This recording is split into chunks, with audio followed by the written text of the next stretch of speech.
This is the latest and greatest Euphree City Robin X Plus, and there is one new thing that makes this bike even easier for me to recommend. Let's check it out.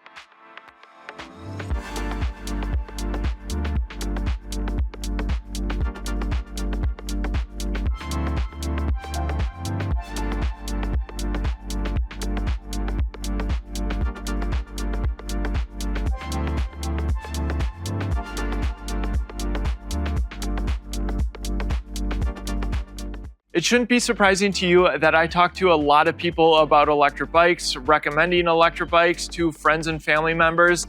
And I recommend the Euphree City Robin a lot because a lot of times when I'm having these conversations, people are giving me a long list of things they want in their electric bike. And this fits the bill for a majority of riders. Just briefly, that's due to the suspension seat post, upright handlebars, adjustable stem, a more premium look, smooth welds, nice cable integration, bright front headlight, name brand tires. They have some really nice premium paint jobs. And so while you might be spending a little bit more, the current price is $20.99, you're getting a complete, fully featured electric bike. And I didn't even mention that they have over 100 dealers around the US, which can be a bonus for a lot of people. We actually have one close to where I live in Wisconsin. And so that's why I wanted to do an update video to tell you everything new. Euphree likes to just continue to make their bikes better. They only offer two models, the Euphree City Robin. They also have the Stellar Falcon. Be sure to check out that review. That is an awesome electric bike and unique on the market for a variety of reasons. I'll walk you through all the changes, and then after the last one, which I think is the biggest, we'll get into some first-person riding footage. Euphree display reading just shy of 28. And there's 27 on the GPS. That will make sense once we get there. We'll start in the front. The first one is a through axle instead of a quick release. That just makes sure that your front tire is where it's supposed to be, especially if you're doing assembly at home. And if you are buying this bike, not from a bike shop, be sure to use our link down in the description. It's a free and easy way for you to say thank you, and I thank you for your support. So really like the addition of the through axle. A lot of companies moving that direction. It's also more sturdy. Change number 2, also in the front, we have Schwalbe tires instead of the Kendas, and these are the Super Moto X tires.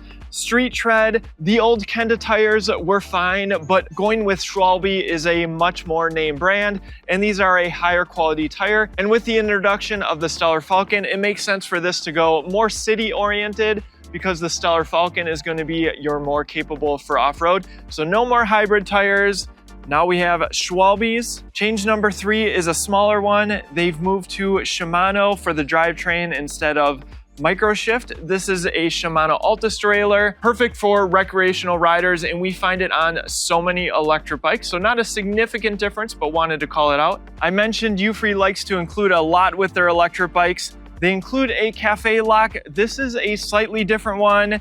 They said there was some buzzing. I didn't really notice it on the other X Plus that I reviewed, but they changed the cafe lock. I'll show you how it works. So there's keys on the left, and you simply turn that, and then you can retract this pin, and that locks your wheel, which is really nice for quick lockups. But now you can plug in this chain lock for increased security, which is nice because then you can lock it to, say, a bike rack. And using this could not be more easy. So pretend that I'm wrapping this around a pole. There's a loop. And so this would be tight on whatever you're locking the bike to. And you simply plug it in right here. So a really cool addition from Euphree. Change number 5, we have some new accessories. We have Euphree branded cycling gloves. Let's try these on. Now what's nice about these is more comfort on your hands, especially if you're going for longer rides. But even more than that, hopefully you don't fall. But if you do, there is some padding to help protect your hands. Let me know in the comment section if you'd consider riding with gloves. And what's cool about these gloves is there's straps here, so very easy to take off, and they're not going to be all bunched up for when you want to put them on again. Next, we have a battery bag offered from Euphree. So let's remove the battery here, turning the keys on the left. Use the latch lever that will release the battery. And the amount of storage in this is massive. You could probably fit 2 batteries in here if you wanted to. One fits very easily though. And this goes over the top. Clip into place. So yes, these bags are good for storing your electric bike, say you're at home, but I personally really like them for when you're on the go because it just prevents your battery from getting damaged in your vehicle. And trust me, these are very expensive to replace. Change number 6 is a new display.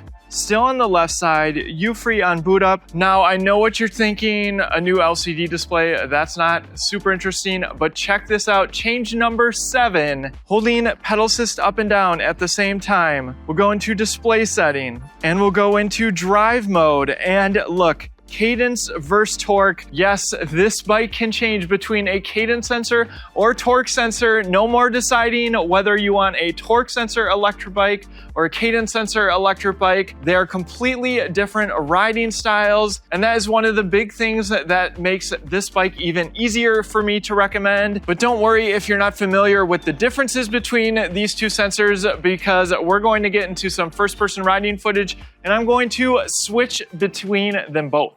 Okay, torque versus cadence sensor. I'm going to talk about it briefly, but one of the beauties of this electric bike is I can switch between them side by side on the same electric bike.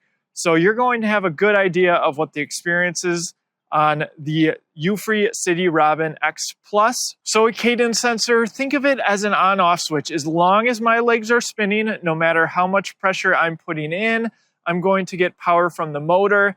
Now that motor power depends on the pedal assist level. In this case, Eco, Tour, Sport, and Turbo mode. So you still have control of how much motor power you get, but I could just barely be spinning my legs and get that motor power, or I can be pushing hard. The motor power is just not going to change. There are a lot of people that like this feeling because it just feels like you're super powered. You can get a lot of power from the motor and not put in a lot of power yourself. That compares to a torque sensor, which can actually tell how much effort you're putting into your legs and amplify it. It's a little bit more of a natural riding experience. It's more of an experience of you're one with the bike. I personally find that I can modulate my speed a little bit better. This is helpful when I'm riding with other people, for instance. And again, you still have those 4 levels of pedal assist to control just how much power you're getting from the motor. But this is best demonstrated with me actually riding the bike. And if you haven't checked out our full Euphree City Robin X Plus review, you can check that out for some of the more details of this electric bike. Yes, you get a throttle. This one shipped to me as a class 3 electric bike, so we should get up to speeds of 28 miles per hour. Now I'm going to shift all the way down, and it is in cadence sensor mode. That's the easier mode to show off, and then contrast it with the torque sensor. So we'll start pedaling here, and as soon as it senses, which is actually pretty quick, it's giving me motor power, cruising at 7 miles an hour, 8 miles an hour. And I do need to shift up here to maybe 3rd or 4th gear to make sure that I can provide some power, but still leisurely cadence. As long as my legs are spinning like they are right now, I'm getting motor power, but not a lot because I'm in Eco, cruising at about 9-10 miles an hour. And I can push harder and get a little bit more of a workout. I might go slightly faster, but the motor's not going to help me anymore unless I go into a higher pedal assist level. So let's do that. Tour now, you're going to see the speed increase, and I might need to shift up as well. Euphree display reading 15, got 14 on the GPS.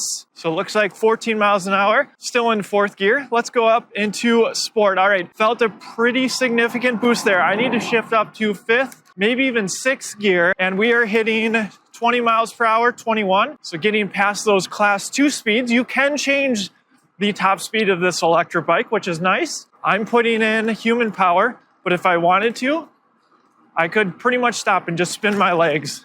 That just helps me get across to you what a cadence sensor really is. So you can cruise at 22 miles an hour, put in some effort, not put in effort. It's up to you. All right, let's go into turbo mode.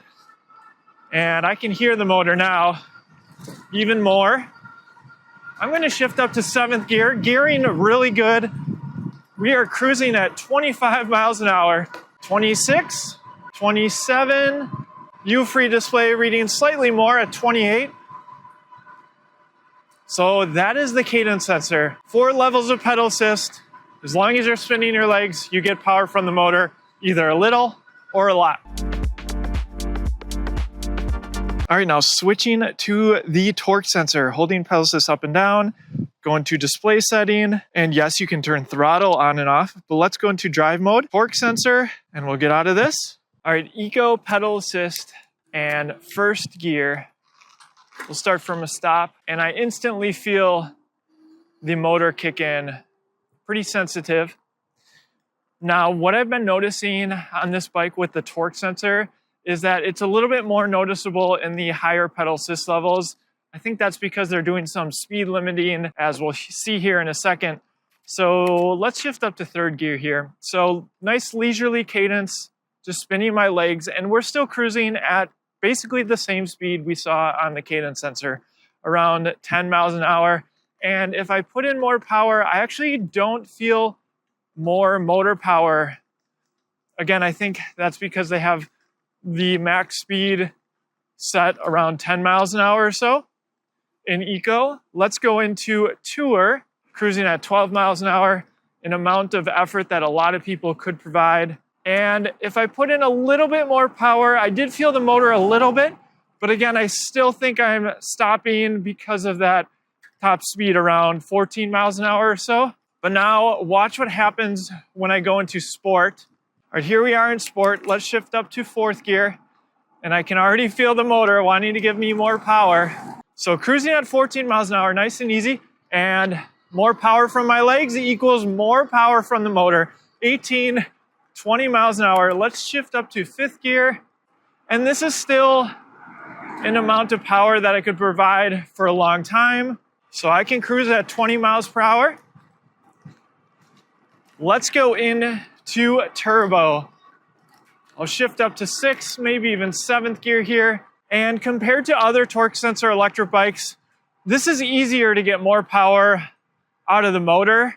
I mean, I'm barely spinning my legs and cruising at 22 miles an hour, but I know if I put in a little bit more power from my legs, there we go, 25, and I think we'll hit that 27 mile per hour mark. Euphree display reading just shy of 28. And there's 27 on the GPS. So that is the main difference. I ride torque sensor electric bikes. I ride cadence sensor electric bikes. I can appreciate both. I personally prefer torque sensors. Certainly understand that other people have other preferences. If I've helped you decide on an electric bike, check out the links in the description. Clicking a link before you make your purchase is a free and easy way to help support the channel. So thank you so much for your support. Curious to hear what you think of the Euphree City Robin X Plus updates. Thanks for watching, and I'll see you in the next one.